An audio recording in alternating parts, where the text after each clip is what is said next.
오늘 함께 나눌 하나님 말씀은 창세기 1장 1절과 2절 그리고 2장 1절부터 3절까지 말씀입니다. 우리가 가지고 있는 성경책 제일 첫 번째 말씀인데요. 창세기 1장 1절과 2절 그리고 2장 1절부터 3절까지 말씀 읽도록 하겠습니다. 사진인 줄 알고 제가 말씀 봉독하겠습니다.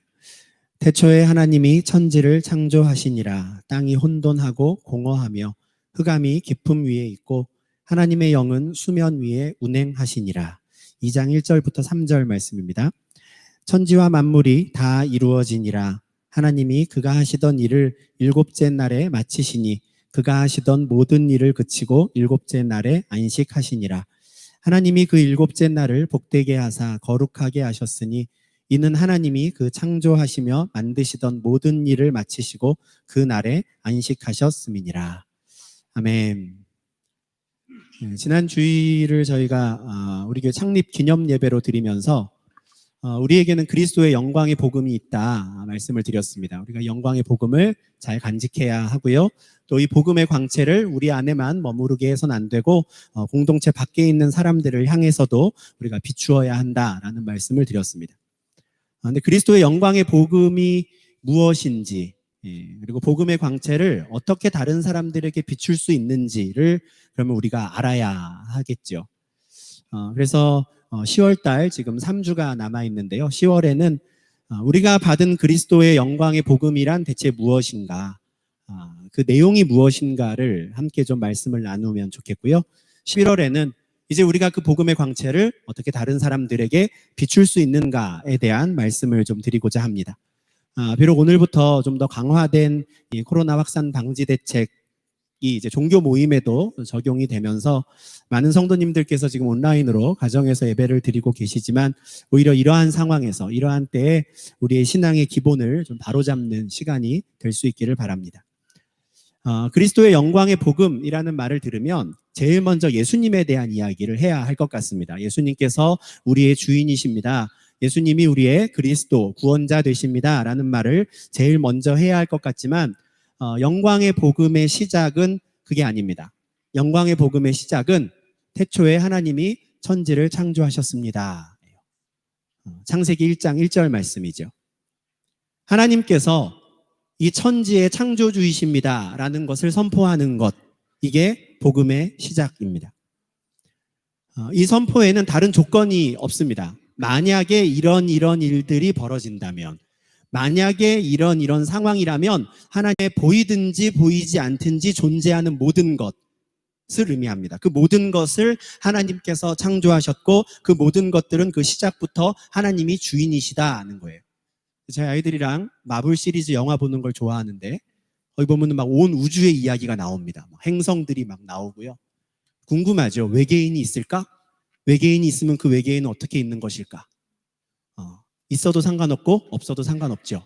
있으면 그것도 하나님이 창조하신 겁니다. 그것을 선포하는 게 창세기 1장 1절이에요. 우리 눈에 보이든 보이지 않든 존재하는 무엇이 있다면 그것은 전부 하나님이 만드셨다. 이것을 선포하는 게 복음의 시작인 겁니다. 그렇다면 그 하나님은 언제부터 계셨을까? 어떻게 계실까? 이에 대해서는 출애굽기 3장 14절 말씀을 참고해야 합니다. 하나님께서는 모세에게 자기 자신을 이렇게 소개하세요. 나는 스스로 있는 자다.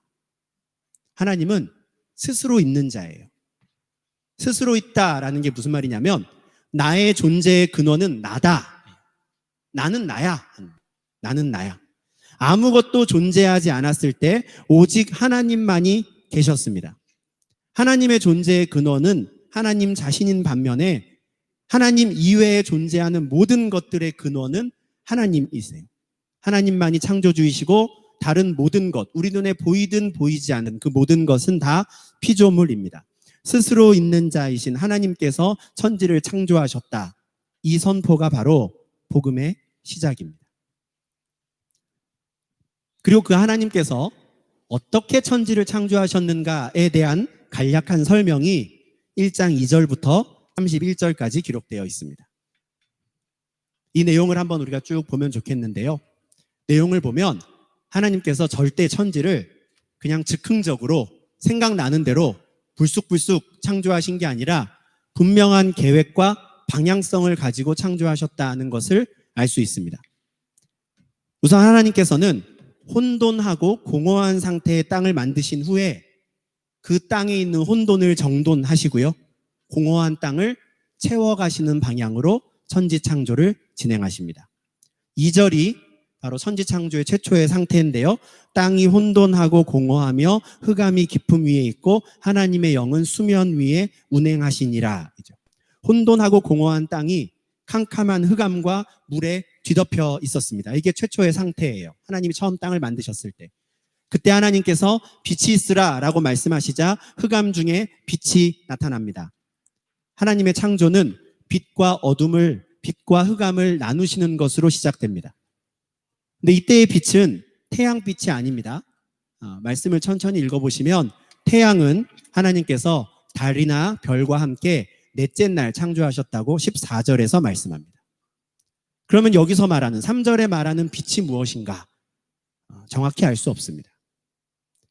사실 2절부터 5절까지의 언급되는 설명, 2절부터 5절까지 사용된 단어들의 정확한 의미를 우리가 알기가 어렵습니다. 왜냐하면 우리가 가지고 있는 개념의 한계 때문이에요. 우리가 가지고 있는 언어의 한계 때문입니다. 그저 우리는 첫째 날에 하나님께서 창조하신 빛을 우주의 근원적인 빛이다 라고까지만 이야기를 할 뿐이지 그게 대체 정확히 뭔지 몰라요.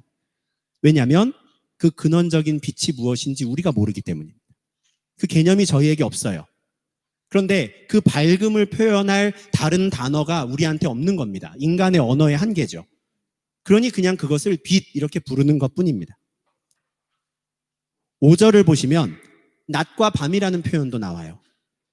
우리가 일반적으로 말하는 낮과 밤은 하나님께서 태양과 달을 만드신 넷째 날 만들어진 낮과 밤입니다. 그죠? 24시간이 돌아가는 낮과 밤이죠. 근데 그 태양은 넷째 날 만드셨는데 왜 첫째 날부터 낮과 밤이라는 표현이 등장할까? 다른 단어가 없는 겁니다. 우리가 그렇게 빛과 어둠을 표현할 다른 단어가 없어서 그 말을 그냥 그대로 쓰는 것이죠. 5절에 그런 단어가 또 있죠. 저녁이 되고 아침이 되니 첫째 날이니라. 해와 달이 없으니 저녁도 없고 아침도 없을 텐데 하나님께서 빛이 있으라라고 말씀하신 순간부터 시간을 창조하셨는데 그렇게 흘러가기 시작한 시간을 표현할 다른 단어가 없는 겁니다. 그래서 그냥 우리가 아는 말을 쓰는 거예요. 저녁이 되고 아침이 되었다. 무슨 말입니까? 시간이 흘러가기 시작했다라는 뜻이에요. 시간의 창조자도 하나님이시다 이 말이죠. 2절부터 5절에 사용된 단어들이 추상적이고 그 의미가 불분명하지만 이것은 하나님의 창조 사역을 인간의 언어로 표현하지 못하는 한계 때문입니다. 하나님의 창조에 뭔가 문제가 있었던 게 아니에요. 우리의 한계죠. 우리 개념의 한계고 우리 말의 한계입니다. 이런 일들은 성경을 다른 언어로 번역할 때도 일어나요. 저 산족에 있는 누군가의 부족들의 말들을 찾다 보면 영어에 없는 단어들, 영어에는 있는 표현이 그들에게 없는 단어들이 많아요. 그 단어들을 하나하나 찾기가 힘든 것이죠. 번역의 어려움, 표현의 한계인 겁니다. 첫째 날 빛을 만드신 하나님께서는 둘째 날에 궁창을 만드십니다. 궁창을 만드신 이유는 지금 흑암은 걷어내셨는데 여전히 땅이 물에 덮여 있기 때문이에요. 그 땅을 덮고 있는 물을 나누시기 위해 궁창을 만드시는데 8절을 보면 그 궁창의 이름을 하늘이라고 지으십니다. 그래서 땅을 물이 덮고 있으면 중간에 공기층을 만드셔서 하늘 위의 물과 하늘 아래의 물로 구분하시죠. 그 다음 무엇을 하십니까? 하늘 아래 물, 즉 땅의 표면에 남아있는 물을 한 곳으로 모아서 바다를 만드십니다. 그리고 물이 거친 지면을 땅이라고 부르시죠. 거듭 말씀드리지만 땅이라는 것도 10절에서야 생기죠. 그런데 이미 이 땅이라는 단어가 2절에서부터 언급이 되어 왔습니다. 왜냐하면 그 최초의 상태를 표현할 다른 말이 없어서. 이렇게 해서 셋째 날까지의 창조가 진행됐어요. 처음 하나님이 만드신 땅은 흑암과 물이 가득 덮고 있었는데 빛을 창조하셔서 흑암을 걷어내시고 하늘을 만드셔서 물을 걷어내셨습니다. 그리고 땅을 덮고 있는 물을 한 곳으로 모아 땅과 바다의 경계를 구분하셨죠. 앞서 우리가 성시교독에서 교독하였던 시편 말씀에도, 그죠? 바다의 경계를 정하셔서 물이 침범하지 못하게 하셨다. 하나님이 그렇게 구분하셨다라는 거예요. 창조의 시작부터 셋째 날까지 하나님께서는 이 혼돈스러웠던 땅을 이제 정돈하셨습니다. 무질서했던 땅에 질서를 부여하신 것이죠. 그 다음으로는 이제 정돈된 땅을 생물들로 채우기 시작합니다. 2절에서 최초의 땅의 상태가 어땠습니까? 혼돈하고 공허했는데 이제 혼돈을 정리하셨잖아요. 그러니까 이제 공허를 해결하시는 겁니다. 비어있는 것들을 하나씩 채워가시죠. 하나님께서 제일 먼저 창조하신 생물은 식물들입니다. 물을 걷어내자 이제 땅이 드러났는데 그 땅에 풀과 씨 맺는 채소와 씨 가진 열매 맺는 나무를 내게 하셨습니다. 그것도 각기 종류대로 내게 하셔서 아주 다양한 식물들로 공허한 땅을 채우시죠. 동물들보다 채소와 나무들을 먼저 창조하신 데에는 이유가 있었습니다. 하나님의 창조는 즉흥적이지 않습니다. 1장 29절과 30절을 보면 하나님께서는 나중에 창조하실 땅의 모든 짐승과 하늘의 모든 새와 땅에 기는 모든 생물들과 동물들 그리고 사람들에게 모든 푸른 풀을 먹을 거리로 주십니다. 그래서 생물들을 만드시기 전에 생물들이 먹을 음식을 땅 위에 먼저 준비하신 거예요. 이 땅에 존재하는 최초의 상태의 생물들은 전부 초식이었어요. 육식은 노아 홍수 이후에 창세기 9장 3절에서 하나님께서 허용하시거든요. 처음엔 다 풀을 먹도록 하셨습니다. 음식을 먼저 준비하신 것이죠. 그리고 넷째 날에는 이제 텅 비어있는 하늘에 궁창을 채우십니다. 해와 달과 별들을 만드셔서 낮과 밤을 주관하게 하시고요. 그 하늘을 채우시는 일은 다섯째 날에도 계속되는데 날개 있는 모든 새를 그 종류대로 창조하셔서 하늘을 채우셨습니다. 다섯째 날에는 물도 채우시죠. 큰 바다 짐승들과 물에서 번성하여 움직이는 모든 생물을 또 각기 종류대로 창조하십니다. 그리고 물속의 생물들과 하늘을 나는 새들에게 이런 명령을 주십니다. 생육하고 번성하여 충만하라. 땅과 바다와 하늘이 더 이상 공허하지 않도록 가득 채우라고 하시는 것이죠. 여섯째 날에는 움직이는 동물들을 더 만드셔서 땅을 충만하게 하십니다. 앞서 셋째 날에 식물들로, 채소들로 땅을 채우셨는데 이제는 살아 움직이는 생물들, 가축들, 짐승들을 내게 하셔서 땅 위에 번성하게 하십니다. 동물들을 만들 때에도 모든 짐승들과 가축들과 생물들을 각기 종류대로 만드셔서 단조롭지 않게 정말 다양한 생물들이 온 땅 위에 번성하게 하십니다. 정글의 법칙 보면 막 희한한 벌레들 나오잖아요. 그죠? 각기 종류대로 그렇게 다양하게 만드셔서 이 땅을 채우게 하시는 겁니다. 이렇게 해서 혼돈하고 공허하던 땅이 정돈되었고 땅과 바다와 하늘이 살아 움직이는 온갖 종류의 생물들로 채워지게 되었습니다. 자연 만물에 하나님께서 질서를 부여해 주셨고 생육하고 번성하고 충만하라라는 말씀으로 온갖 종류의 생물들이 존재하는 목적도 부여해 주셨어요. 저 생물들은 왜 살아갑니까? 왜 존재합니까? 이 땅을 채워야 하기 때문입니다. 그게 그들의 존재의 목적이죠. 그런데 하나님의 천지창조는 이렇게 끝나지 않습니다. 천지창조의 절정, 하이라이트가 남아있는데요. 바로 사람을 창조하신 것입니다.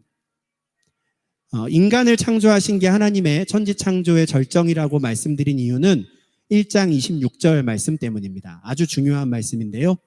하나님이 이르시되 우리의 형상을 따라 우리의 모양대로 우리가 사람을 만들고 그들로 바다의 물고기와 하늘의 새와 가축과 온 땅과 땅에 기는 모든 것을 다스리게 하자 하시고. 채소와 각종 나무들, 새와 물고기, 동물들은 각기 종류대로 만드셨습니다. 그런데 사람은 하나님의 형상과 모양대로 만드시죠. 사람을 제외한 모든 생물들은 각각의 종류에 따라서 그 닮은 점을 찾을 수 있습니다. 그래서 종, 과, 목으로 묶는 것이죠. 반면에 사람은 창조주 하나님을 닮았습니다. 아주 특별하게 창조하셨죠. 다른 피조물에 비해 사람을 특별히 만드신 데에는 또한 분명한 이유와 목적이 있었습니다. 지금까지 창조하신 모든 생물들, 하나님이 창조하신 온 땅을 바로 사람에게 맡기고자 하셨기 때문입니다. 바다의 물고기와 하늘의 새와 땅에 다니는 모든 생물들과 동물들을 다스리는 일을 맡기기 위해서 창조주 하나님의 형상을 따라 사람을 창조하신 거예요. 창조주를 닮은 구석이 조금이라도 있어야 다른 생물들을 다스릴 수 있기 때문입니다. 하나님께서는 특별한 목적을 가지고 그렇게 특별하게 창조하신 인간에게 복을 주셨는데 인간에게 주신 복은 다른 생물들에게 주신 것보다 더 좋은 것이었습니다. 다른 생물들과도 같이 생육하고 번성하고 충만하라 라는 말씀과 함께 땅을 정복하라, 바다의 물고기와 하늘의 새와 땅에 움직이는 모든 생물을 다스리라 라는 명령도 더해 주셨습니다. 하나님께서 창조하신 피조세계를 돌보고 경영하는 책임을 사람에게 맡기신 것이죠. 이것이 바로 창조주 하나님께서 세상을 창조하신 이후에 세우신 하루하루의 질서입니다. 천지 만물을 모두 그것들을 지으신 창조주 하나님의 피조물로 삼으시고 각각의 경계를 정하시고 주관자들을 세우시고 그 모든 것들을 사람으로 하여금 다스리게 하신 것이죠. 창조주 하나님께서는 스스로가 존재의 근원이시지만 다른 모든 존재들의 근원은 하나님입니다. 그리고 하나님의 대리인으로 사람을 만들어 세우신 것이죠. 하나님, 사람, 자연 만물이라는 질서를 부여하신 겁니다. 태초에 하나님이 천지를 창조하시니라 라는 이 말씀은 복음의 시작이며 창세기 1장의 시작인데요. 그렇게 시작한 창세기 1장은 하나님이 지으신 그 모든 것을 보시니 보시기에 심히 좋았더라 라는 말씀으로 끝납니다. 31절이지요. 하나님께서 보실 때 모든 피조물들이 보시기에 심히 좋았습니다. 창조가 진행되는 동안에도 하루하루 하나님께서 보기 좋다라는 말씀을 하셨거든요. 그런데 심히 좋은 상태에 이르렀다라는 것은 더 이상 더하거나 빼거나 할 게 없다라는 거예요. 완벽하다라고 평가를 내리신 겁니다. 하나님의 창조하신 세상은 완벽했습니다. 이것이 본래 창조주 하나님께서 만드신 피조세계의 상태이죠. 지금 우리로서는 도저히 상상할 수 없는 그림인데 분명 하나님께서 창조하신 천지 만물은 창조주께서 보시기에도 아쉬울 것 없는 완벽한 상태였습니다. 피조세계가 완벽하게 완성되자 이제 하나님께서는 그 하시던 일을 그치고 쉬셨다라고 2장 2절에서 말씀합니다. 물론 이때 하나님께서 쉬셨다라는 것은 아무 일도 하지 않으셨다라는 의미가 아닙니다. 시편 121편 4절에서 말씀하는 것처럼 하나님께서는 졸지도 아니하시고요, 주무시지도 않습니다.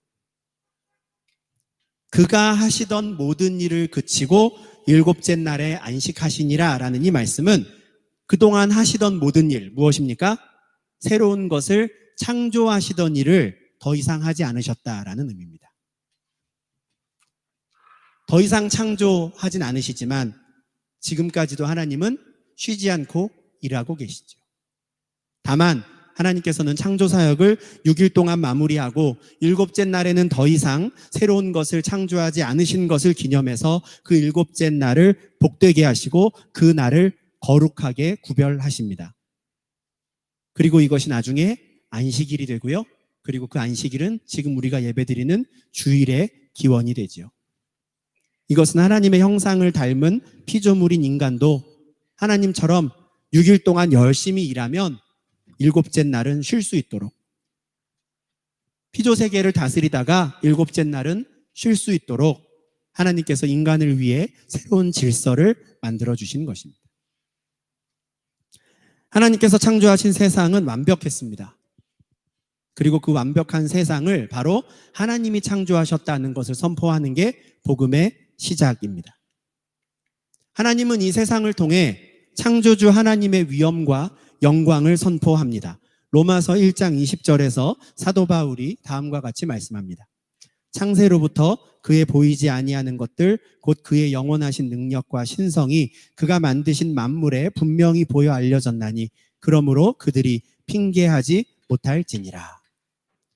하나님의 능력과 신성이 하나님이 창조하신 만물을 통해 드러납니다. 우리가 눈을 들어서 하늘을 바라보고요, 땅을 바라보고 꽃과 나무를 보고 귀를 기울여서 새소리를 듣고 동물들의 소리를 들으면 각기 종류대로 식물과 동물들을 창조하신 하나님의 영광을 알 수 있습니다. 어떻게 저런 소리를 낼까 하며 하나님의 영광을 아는 것이죠. 대단한 연구가 필요한 게 아닙니다. 그저 눈을 들어서 보기만 하면, 듣기만 하면 우리는 창조주의 영광을 보고 들을 수 있습니다. 낮과 밤이 정확히 바뀌어 가는 것, 계절이 정확히 바뀌어 가고요, 계절에 따라 꽃이 피고 꽃이 지고 열매가 맺히고 열매가 떨어지며 동물들이 생육하고 번성해 가는 것을 보며 우리는 창조주 하나님의 능력을 볼 수 있습니다. 우리 신체 기관 중에 아주 작은 것 하나만 탈이 나도 우리 몸이 그렇게 불편할 정도로 정교하게 우리를 만드신 것을 보며 우리는 창조주 하나님의 영광을 볼 수 있는 것이죠. 그런데 하나님께서 창조하신 세상을 보면서도 많은 사람들이 하나님이 없다고 말합니다. 하나님께서 만물 가운데 심어두신 하나님의 능력을 발견하고 그 안에 만들어두신 오묘한 질서들을 발견하면 그것을 만드신 하나님께 영광을 돌리지 않고 하나님이 심어둔 그 질서를 발견한 사람에게 영광을 돌립니다. 바뀌었죠, 뭔가가. 로마서 1장 21절부터 23절에서 사도 바울이 한 말이 이와 같습니다. 하나님을 알되 하나님을 영화롭게도 아니하며 감사하지도 아니하고 오히려 그 생각이 허망하여지며 미련한 마음이 어두워졌나니 스스로 지혜 있다 하나 어리석게 되어 썩어지지 아니하는 하나님의 영광을 썩어질 사람과 새와 짐승과 기어다니는 동물 모양의 우상으로 바꾸었느니라. 피조물을 보며 하나님의 영광을 찬양하는 게 아니라 와, 어떻게 이런 존재가 태어났지? 라며 그 존재를 찬양하는 겁니다. 지난주에 노벨 물리학상 수상자가 발표됐습니다. 과학 이야기라 제가 겁이 나는데 함부로 말하기가. 올해 수상자는 3명이 공동 수상을 했다 그래요. 블랙홀의 존재를 입증해낸 과학자 3사람이 노벨 물리학상을 받았습니다. 우리는 블랙홀이 있다고 지금까지 계속 들었는데 이제서야 그게 입증이 됐대요, 과학적으로. 이 중에 한 분은 1965년에 무려 55년 전이죠. 그때 수학적인 논증을 통해서 반드시 블랙홀은 존재할 것이다, 할 수밖에 없다를 입증해냈다 그래요. 그리고 다른 2사람이 바로 이분이 입증해낸 그 수학적인 논증에 따라 25년인가 계속 천체를 관측을 했대요. 그래서 이 논증에 딱 맞게 별들이 움직이는 것, 천체가 움직이는 것을 보며 아, 저 지점이 블랙홀이 있는 지점이다라는 걸 규명해냈다는 거예요. 특별히 이번 연구가 의미가 있는 게 저 멀리 다른 은하가 아니라 태양계가 속해 있는, 우리가 속해 있는 이 은하에도 블랙홀이 있다라는 걸 과학적으로 입증해냈다. 이게 아주 큰 업적이다 하더라고요. 그래서 노벨 물리학상을 받았습니다. 대단한 일입니다. 네. 어떻게 계산하는지 모르겠어요. 수학적인 계산으로 블랙홀은 있을 수밖에 없다. 무려 55년 전에 확증했고요. 논문도 발표했고 그 계산을 바탕으로 관찰을 해서 블랙홀의 존재를 확인했어.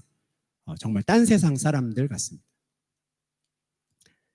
그런데 예전부터 제가 어렸을 때부터 무슨 블랙홀이라든가 우주에 대한 이야기를 들으면 이제 곧 인간이 이 우주의 근원과 신비에 대해 금방 다 찾을 수 있을 것처럼 그 근원과 신비에 대해 다 파악할 수 있을 것처럼 생각이 들었습니다. 그렇게 인터뷰하는 사람들도 많았고요. 언론들에게서도 그런 이야기들을 많이 했습니다. 그런데 이번에 노벨 물리학상 받는 분들을 보면서 한번 과학이라는 단어를 네이버에서 검색을 해봤습니다. 과학이라는 단어의 사전적 의미가 이렇습니다. 보편적인 진리나 법칙의 발견을 목적으로 한 체계적인 지식. 이게 과학이래요. 자연과학 한번 쳐봤습니다. 자연과학의 정의는 자연현상을 연구 대상으로 하는 과학이에요. 근데 과학의 정의, 자연과학의 정의를 가만히 보면 과학은 어떤 존재의 근원이나 목적에 관해 연구하는 건 아닌 것 같습니다. 드러나는 현상을 연구하는 것이죠. 드러나는 현상을 연구해서 그 안에 어떤 법칙이 있을까를 발견하는 것, 그게 목적입니다. 근원에 관한 연구가 아니라 현상에 관한 연구인 것이죠. 이것은 자연과학뿐 아니라 인문사회과학도 마찬가지입니다.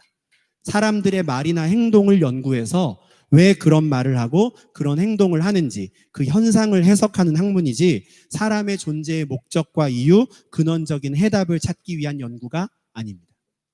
그건 과학의 목적이 아니에요.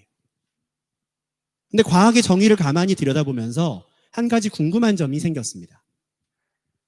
우리 눈으로 확인할 수 있는 여러 현상들 속에 법칙이 있을 것이라는 전제는 어떻게 갖게 되었을까 하는 점입니다. 분명히 일어나는 현상에 일관된 법칙이 있을 것이라고 생각해서 그 수많은 과학자들이 연구를 할 텐데 법칙이 있다는 전제는 누가 내렸는가 하는 거예요. 그 애매모호한 상황을 수학적 논증으로 풀어가고 이론적인 근거를 만들어 갈 텐데 만약에 이 세상이 누군가가 분명한 목적과 의도를 가지고 만든 게 아니라 우연히 생긴 것이라면 우연히 생긴 존재에 법칙이 있을 것이라고 생각하는 것, 그게 오히려 더 이상한 것 아닌가 하는 생각이 들었습니다. 여러분들은 어떠신지 모르겠어요. 정말 이 우주가 우연한 폭발로 시작되었다면 어쩌다가 생겨난 단세포 생물이 이 땅에 살아남기 위해서 이렇게 저렇게 적도에서는 이렇게 남극에서는 이렇게 애를 쓰다가 각자의 상황에 맞게 진화한 결과 이렇게 많은 종류의 생물들이 이 땅에 존재하게 된 것이라면 그 생물들을 연구하는 결과 어떤 일정한 법칙을 발견하기를 바란다는 것, 그 자체가 이상한 것 아닌가 싶은 것이죠. 해와 달과 별의 움직임이 일관성이 있을 것이라는 전제, 생물들의 신체 구조와 삶의 방식에 일정한 법칙이 존재할 것을 기대하는 것, 이 모든 존재가 우연히 생겼다면 오히려 그 법칙을 기대하는 게 더 큰 믿음이 아닌가 싶습니다. 이것은 우리 일상생활에서도 마찬가지죠. 나에게 우연히 벌어진 일이 있을 때 그 일이 다시 일어날 것이라고 기대하지 않습니다. 반복적이고 정기적으로 일어난다면 그건 우연이 아니죠. 그런데 이 세상의 시작이 우연이라면 수만 년, 수백만 년의 시간 동안 정말 수많은 우연들이 겹치고 겹쳐서 존재하게 된 게 이 세상이고 이 우주라면, 그리고 나라면, 그렇게 존재하게 된 것들로부터 보편적 진리나 법칙의 발견을 목적으로 한 체계적인 지식을 쌓을 수 있다고 생각하는 것은 태초에 하나님이 천지를 창조하시니라 라는 이 말씀을 믿는 것보다 더 큰 신앙인 것 같습니다. 제가 갑자기 잘 알지도 못하는 과학에 대해 말씀드려 죄송한데요. 이 말씀을 드리는 이유는 결국 세상의 근원에 관한 문제, 만물의 존재 목적에 관한 문제는 우리가 증명할 수 있는 영역이 아니라는 점을 말씀드리고 싶었기 때문입니다. 이것은 믿음의 영역입니다. 모든 과학자들은 믿음을 가지고 연구합니다. 창조주가 있다는 믿음을 가지고 연구하는 사람이 있고요. 창조주가 없다고 하는 믿음을 가지고 연구하는 사람이 있습니다. 창조주가 있다는 믿음을 가지고 자연현상을 연구하는 사람이 있고, 신은 없다는 믿음을 가지고 자연현상을 연구하는 사람이 있죠. 창조주 하나님이 계시며 그분이 우리 눈에 보이는 모든 것들과 보이지 않는 모든 영적인 존재들을 만드셨음을 믿는 사람들은 자연 만물에 심어두신 하나님의 신성과 영광을 발견할 때마다, 그 오묘한 질서와 그 조화들을 발견할 때마다 창조주 하나님의 지혜를 찬양하며 창조주 하나님께 영광을 돌립니다. 어떻게 이런 걸 만드셨을까? 반면에 이 세상이 우연히 존재되었다고 믿는 분들은 하나님께서 심어두신 질서를 발견할 때마다 그것을 발견한 사람을 칭송하며 하나님의 영광을 사람의 영광으로 바꿉니다. 자, 이런 말씀을 드리면 과학은 필요 없나 보다, 이런 게 아닙니다. 학생들도 있고 한데 훌륭한 과학자가 되세요. 그래서 하나님의 창조의 신비를 밝혀주시고 그 조화들을 보며 하나님께 찬양하는 과학자가 되십시오. 의학 공부를 하시는 분들은 우리 신체의 비밀을 하나하나 꼼꼼히 연구해 주시면 좋겠어요. 하나님이 얼마나 섬세하게 사람을 창조하셨는지, 심장에 있는 판막 하나가 문제가 생겨도 사람이 큰일이 나고, 온 몸에 보이지도 않는 모세혈관이 곳곳에 뻗어 있어서 우리의 온도를 조절하고 신체 온 기관에 영양소를 전달하는 이 일이 우리가 잘 때에도 일어나고 눈을 뜨고 생활할 때도 일어나는 것들을 하나하나 밝혀서 하나님이 얼마나 오묘하고 신비롭게 우리를 만드셨는지 하나님을 찬양할 수 있기를 바랍니다. 각자 개체별로 고군분투해서 내가 살아남으려고 이 진화 열심히 해서 60억 명의 사람들이 공통된 신체 기관을 가졌다라고 믿는 것, 그게 더 어렵지 않겠습니까? 태초에 하나님이 천지를 창조하시니라 라는 이 선포는 누군가를 설득하는 말이 아닙니다. 말 그대로 선포이죠. 우리가 할 일은 이것을 받든지 거부하든지 둘 중에 하나입니다. 이 위대한 선포의 말씀을 믿음으로 받는 것이 그리스도의 영광의 복음의 시작이죠. 만약에 하나님이 창조주가 아니시라면, 만약에 하나님께서 자연 만물을 창조하지 않으셨다면, 하나님이 우리를 창조하지 않으셨다면 우리는 더 이상 성경을 읽을 필요가 없습니다. 하나님의 말씀에 귀를 기울일 필요도 없지요. 하나님과 우리는 아무 사이도 아니기 때문입니다. 그러나 하나님께서 태초에 천지를 창조하심을 믿는다면 이제 우리는 창세기 1장을 넘어 요한계시록까지 이어지는 모든 하나님의 말씀에 귀를 기울여야 합니다. 창조주 하나님께서 피조물에게 하시는 말씀이기 때문에 그렇습니다. 우리의 주인이 우리에게 하시는 말씀입니다. 하나님께서 창조하신 세상은 하나님께서 보실 때에도 완벽했습니다. 무엇 하나 더하거나 뺄 필요가 없는 하나님께서 보시기에 심히 좋은 세상이었습니다. 그러나 지금 우리가 사는 세상은 전혀 그렇지 않죠. 왜 우리는 지금 이런 세상에서 살고 있는가에 대해서는 다음 주에 한번 최대한 설명을 드려보겠습니다. 오늘은 하나님께서 창조하신 세상은 이렇지 않았다는 걸 꼭 말씀드리고 싶었습니다. 완벽하게 좋은 세상이었습니다. 그리고 우리는 이 세상에 우연히 던져진 존재가 아니라 우리를 만드신 창조주가 계심을 꼭 말씀드리고 싶었습니다. 혼돈하고 공허한 땅을 만드신 후에 그 땅에 질서를 부여하시고 살아 숨쉬는 온갖 종류의 생물들로 그 땅을 채우신 하나님께서 인간을 하나님의 형상대로 만드시고 이 땅을 다스리는 하나님의 대리인으로 세우셨습니다. 우리는 본래 이와 같은 존재의 목적과 이유를 가지고 창조된 피조된 자들입니다. 태초에 하나님이 천지를 창조하시니라라는 이 위대한 선포가 믿음으로 받아들여지는 은혜가 우리 모두에게 임하기를 간절히 소망합니다. 이게 복음의 시작입니다. 아직 이 사실을 모르는 사람들에게 제일 먼저 우리가 선포해야 할 것이 이것이에요. 당신은 하나님의 피조물입니다. 하나님이 나와 당신을 만드셨습니다. 이번 한 주간도 우리의 존재의 목적과 이유를 기억하며 하나님의 형상대로 지음받은 특별한 피조물답게 살아가는 성도님들이 되시기를 바랍니다. 눈을 들어서 열심히 자연 만물을 보세요. 코로나가 조금 겁나지만 창문을 통해서라도 비를 내리게 하시고 구름이 지나가게 하시고 햇살을 비추시는 그 자연 만물을 통해 드러나는 하나님의 신성과 영광을 발견하시고 그 영광을 찬양하는 성도님들이 되시기를 바랍니다. 태초에 천지를 창조하신 하나님께서 이 세상을 새롭게 하실 그날을 기대하고 소망하며 살아가는 복된 하나님 나라의 백성들이 되시기를 주님의 이름으로 축원합니다. 기도하겠습니다. 하나님 아버지 감사합니다.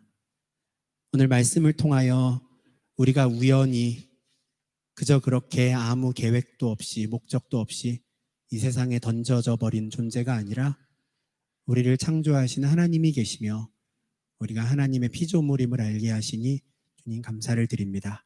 하나님께서 태초에 천지를 창조하실 때에는 온 자연 만물을 분명한 목적과 이유를 가지고 창조하시며 특별히 사람을 하나님의 형상대로 창조하셔서 이 온 땅을 다스리는 막중한 임무를 맡겨주셨음을 주님 저희가 다시 한번 생각하게 하시니 주님 감사를 드립니다.